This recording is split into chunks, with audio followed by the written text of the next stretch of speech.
Hello, this is Ben Ellison, Marine Electronics editor for the AIM Publications, and today I'm doing a Skype interview with Dennis Hogan, brand manager at Simrad, global brand manager, I believe.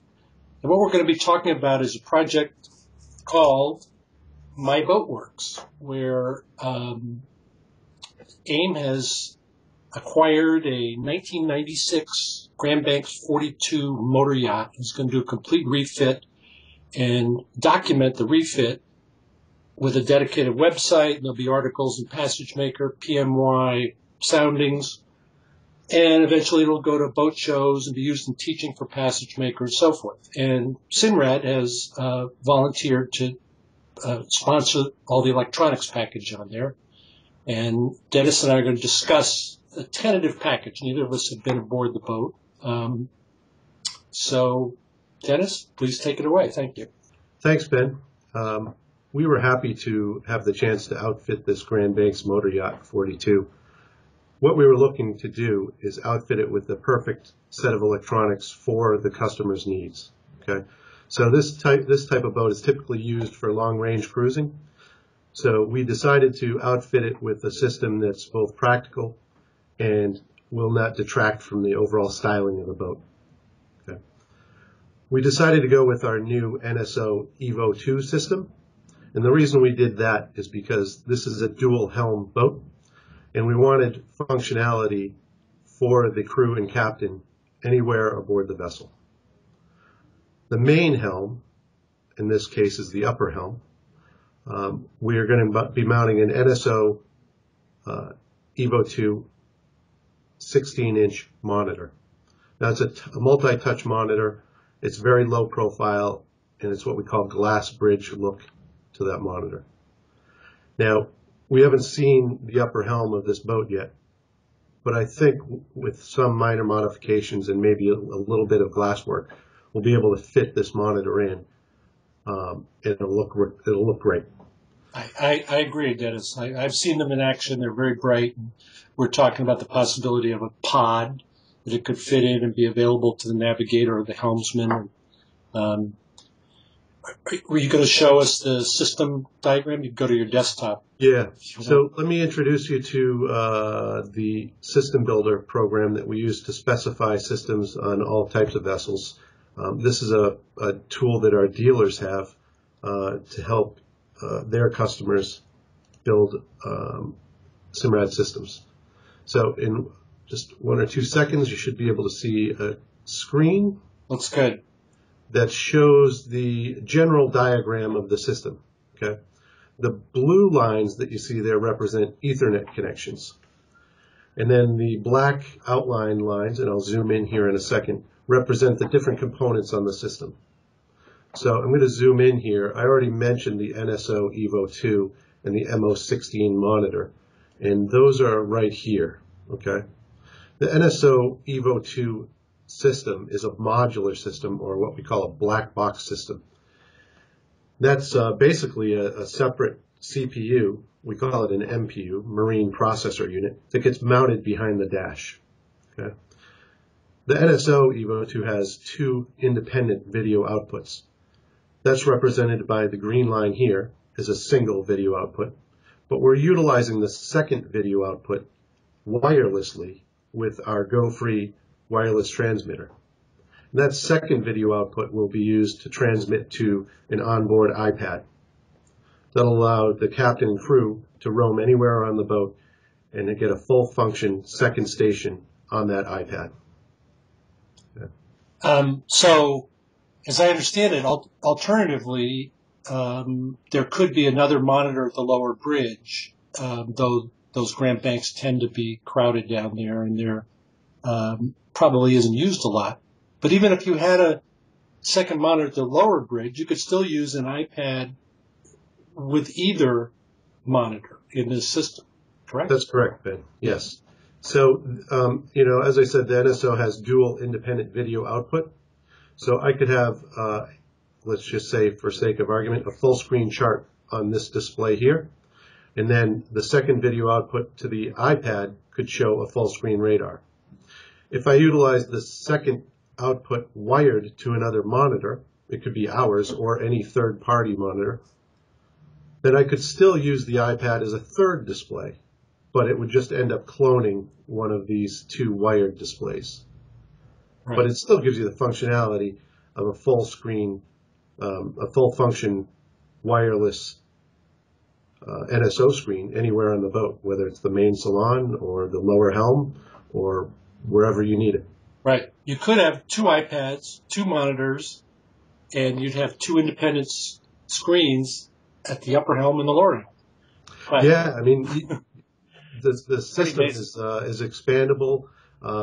With anything. Basically, you can add, you could have guests on board that could view your chart screen on their iPhone, for example.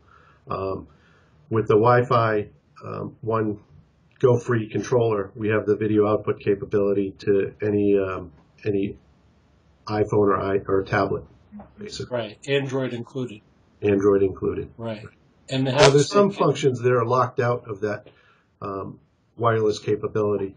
So on the lower helm, we're installing an IS-40 with an OP10 controller to give you navigation function down below and a data repeater. So we've locked out autopilot control in the iPad for safety reasons. But when we mount that iPad at the lower helm on, let's say we use a RAM mount, we'll still have the IS-40 with an OP10 wired remote to control the autopilot. Okay. I can switch over to a picture of some of these components that might give it a little more detail. That would be good. Okay. I also noticed that you have the OP40 keypad specified for the upper helm, correct? That is correct. So that gives the user a full keypad as well as the multi-touch screen. Multiple control options. We want to make it as easy as possible for any user to walk up and be able to use the equipment. On the upper helm, we have the MO monitor, which has multi-touch capability. And as you said, Ben, the OP40 wired remote, which will be close to the navigator position. So in any kind of sea state, you have that wired remote with keypad that makes it a little easier to function, to get the cursor precision that you need, that you just can't get with a full touchscreen unit. Yeah. If there's any rolling seas or what have you. Okay. So up on the screen now, this is a little explanation of how the Go Free works as the dual video output. So as I said before, we have a single video output feed to the MO monitor, and then the second one is wirelessly controlled to the tablet. Okay. Right. This is the OP40 controller that we've been talking about. We have a dedicated standby auto key for autopilot control. We have a rotary knob with push to enter. And then we have the cursor here. Okay. Then we have what we call direct access keys, chart, radar, echo, nav. And these really eliminate any guesswork associated with using the equipment. If I want chart, I hit chart. If I hit radar, I hit radar, and so on. I love those keys, Dennis. They are built into the original NSE series, which I've used a long time. It works great. That's correct. Yep. This keypad actually replicated the NSE keypad, but just kind of spread it out horizontally. Yeah. Extremely popular. And it's actually a low-cost addition that adds so much functionality to any system. And right. You can add as many as you want around the boat. Can you go back to that, the Grand Banks helm? Yeah. Yeah. See, one of the problems there, I love the idea of having a 16-inch screen up there, but where do you put it where it's not, where you still can see well when you're seated at that helm? So I'm really thinking maybe almost midships in a pod, and then you got a variety of ways to use it. And then if you have the keypad near your right hand, you don't have to stretch way over, or you can be running the boat on autopilot and sort of over on the left side of the seat. You know, I really hope someone from Simrad or, you know, there's discussion about exactly where to put things. Ergonomics become important with all this stuff. Yeah, I mean, I think there's as many different helm layouts on Grand Banks as there are Grand Banks out there, right? So yeah, we think that one has a chart plotter almost on the floor. Right, yeah, right here it looks like they have a 14-inch chart plotter down below here. And our 16-inch model will fit in the same kind of footprint, but with the 16 by 9 aspect ratio, we don't have as much profile height here, which will, we don't have to be as concerned about restricting visibility. Right. And see over 4 by 3 type yeah. layouts, right? Yeah. So it'll be interesting to see exactly what is on that upper helm on the AIM boat, the MyBoatWorks boat, to see where it'll best fit. Yeah. Well, it's terrific how much flexibility there is. I mean, I don't think any other system might say you could have 2 independent monitors, meaning different images on each, but you mean almost any kind of monitor, including an iPad. That's pretty amazing. Correct. And, frankly, if they had a nav station down below already, or a chart table that maybe they're using an onboard PC, we could use an existing monitor to display our NSO software on. Right. You could also, you were telling me, because the monitor has independent inputs, somebody wanted to run a PC charting program, they could run it up to that 16-inch monitor, correct? So this is the connector farm of the monitor, actually, that I have on the screen now. Our NSO and our monitors use a simple HDMI connection that makes it super easy to run that cable through raceways and such. But we also have standard and more typical DVI connectors here, and then we have standard composite connections here as well. Right. So this could conceivably be entertainment video up there. Absolutely. Yeah. Absolutely. So, and then you can also see some bronze fittings here. This can be bracket mounted. It could be Visa mounted or flush mounted. Okay, we make a Visa mount bracket that'll attach to the back side here. Right. So, you can place these. Could have it on a big RAM mount. Really big RAM mount. Could have it on a really big RAM mount. Correct. Yep. And then if you look at this profile view, you can see the top and bottom bezels here are in silver. Well, these ship with a black one as well. So if you prefer to have black trim rings, you can add those. We've really maximized the viewable screen area for the footprint. So that allows a cleaner look and feel to it. And it lets you maximize the usable space of the monitor as well. Mm-hmm. So before I jump into these other components, let me switch back over to the system diagram. And let's talk about some of the peripherals that we have. So I'm tracing back this main Ethernet cable to the sonar hub component here. And this is the echo sounder that we're going to be using on board the boat. This sonar hub echo sounder has multiple functionality for echo sounders. It has our standard echo sounder with your typical 50 kilohertz, 200 kilohertz transmission. It also has our structure scan capability, which is a super high frequency down scan, which gives you picture-like imagery of the bottom. And then it also has it will later this year have forward scan capability, which is a forward-looking transducer that gets connected to the sonar hub and give you a bottom contour and trending image on your MFD of the bottom out in front of the boat. Okay. Can I say a word here, Dennis? Yeah, absolutely. Yeah. I've had the original structure scan on my test boat, my 37-foot Gizmo, and I really used it a lot. And I still think it's mostly perceived as a fishing tool, and it's great for that. You can see the kind of structure the fish might be living in. But it's also really valuable for cruisers, and particularly ones like me who like to go, explore, go in tough spots. I ran it all the way down the Intercoastal Waterway, or the part I did, to South Carolina, and it was so informative about what the bottom was, what was going on. And so I'm excited about, now you have an advanced model, and you also have forward scan, which is really what cruisers dream of, being able to see a shallow place up ahead before they arrive there. Very exciting news. Right. Yeah. So you can see on here, there's two transducers showing in the very lower right of the screen. Those are my structure scan transducers. And the reason I have two is because it's a keeled boat. Okay.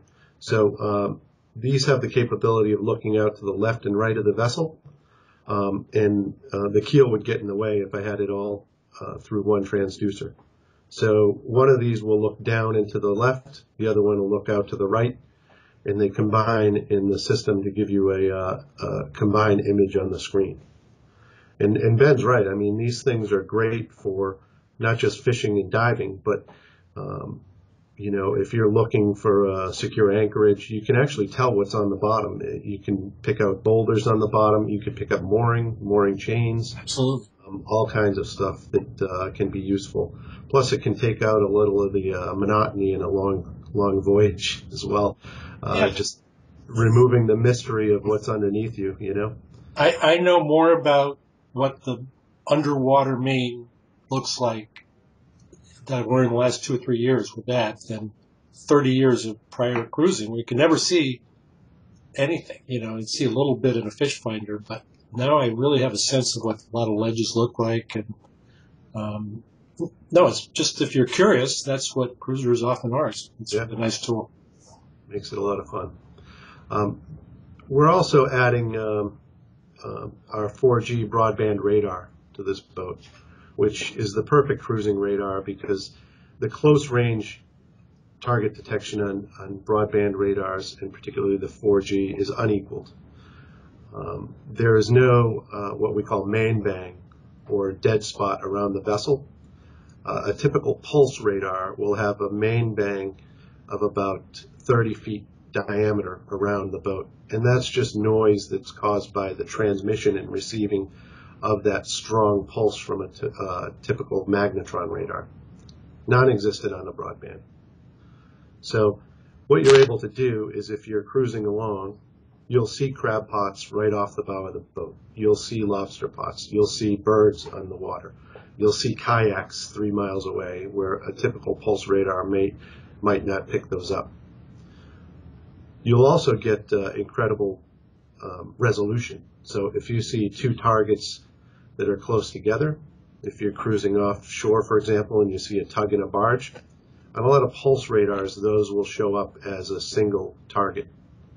With the 4G radar, we have beam sharpening technology, which will be able to give you a separation of those two targets on the screen. So it really is the best cruising radar out there. And it's very low emissions. So a lot of cruisers will have, a lot of trawlers will have their radar scanners mounted very close to the person's head or body, sometimes forward of the upper helm. You don't have to worry about emissions with the broadband radar like you do with the pulse radar. It's perfectly safe. In fact, it's less emissions than a cell phone. So that's the radar. The component that you see underneath it, these are, I should explain, not to scale, but this is just the radar processor box here. We call it an RI-10. Over to the left of the screen here, we have our communication system. And we're mounting a couple RS-35 VHF radios, which are AIS Class B, but we're also adding a Class B AIS separately, because the RS-35 is AIS receive only. So the NIS 400 is a Class B AIS transmit and receive, and it also comes with its dedicated GPS. Okay.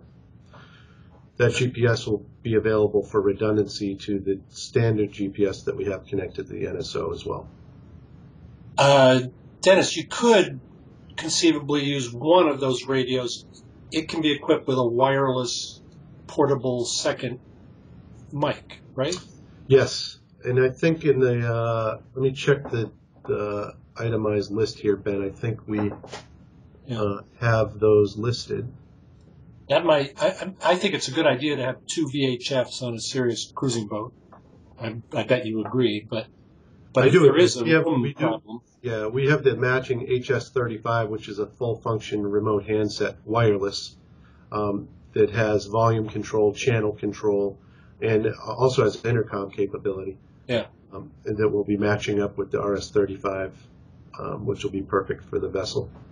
And this NSPL here is the VHF and AS antenna splitter, which allows us to use one aerial to utilize both the AAS, VHF, and FM.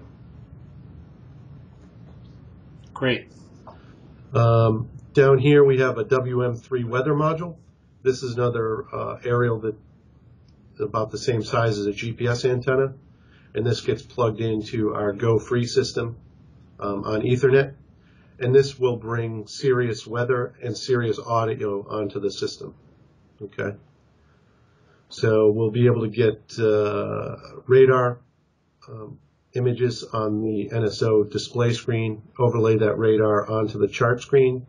We'll be able to get all the channels of Sirius XM radio and weather reports on the NSO. Right. So it also plugs into the Sonic Hub, which I don't think you've mentioned yet. That's your built-in. Yeah, I guess it's not on the diagram because it's not Ethernet. Exactly. So there's another complete side, as Ben alluded to this system, and that's the data side, or the NMEA 2000 side. On that side of the diagram, which is not shown here, is the Sonic Hub entertainment system that we have, which is another black box system that's controlled by either the OP40 or the touchscreen on the NSO monitor, or via the tablet, iPad tablet. So that gives us AM/FM control. It gives us the Sirius radio control, and iPod control, and allows us to allows us to use all the functions of the Sirius weather module as well. And on a larger boat like this, where you'll have the upper and lower helm and a salon, maybe there is the 3-zone control on that Sonic Hub, where you can adjust the volume in the salon from a display. You can adjust the volume at the upper helm or the lower helm. 3 separate zone controls on the Sonic Hub. Yeah, I was happy to realize that the user will be able to control that with an iPad, so you don't have to have a 16-inch screen on to control it, though you will be able to if you want to from the helm up there. Correct. Yeah. So with the iPad, there could be a couple of them. They control it anywhere in the boat. Right. Yeah. Right. In the lower left here is a transducer that's just meant to represent the forward scan transducer. Let me show you another image of the forward scan transducer that'll give us a little more detail. Let me find that here. This is the forward scan transducer, and it fits a standard Airmar 2-inch bronze or stainless low profile through hull. Right. So, and that's what you're seeing here with the standard 2-inch cutout. And this is a removable insert, retractable insert with a flapper valve for the forward scan. And this is the business end down here that has the elements that will, provide you that image of the bottom in front of the boat. And that's going to provide a bottom return about 8 times the depth. Now, that's not to say if you're in 100 feet of water, it's going to see 800 feet in front of you, because it is typically a lower power transducer. But where knowing the depth is critical in shallower waters, it's going to give you 8 times the depth forward of the boat. Right. I'm in the process of fitting one of those housings to my boat because it hasn't been launched yet. Hoping to try this product in maybe midsummer or something.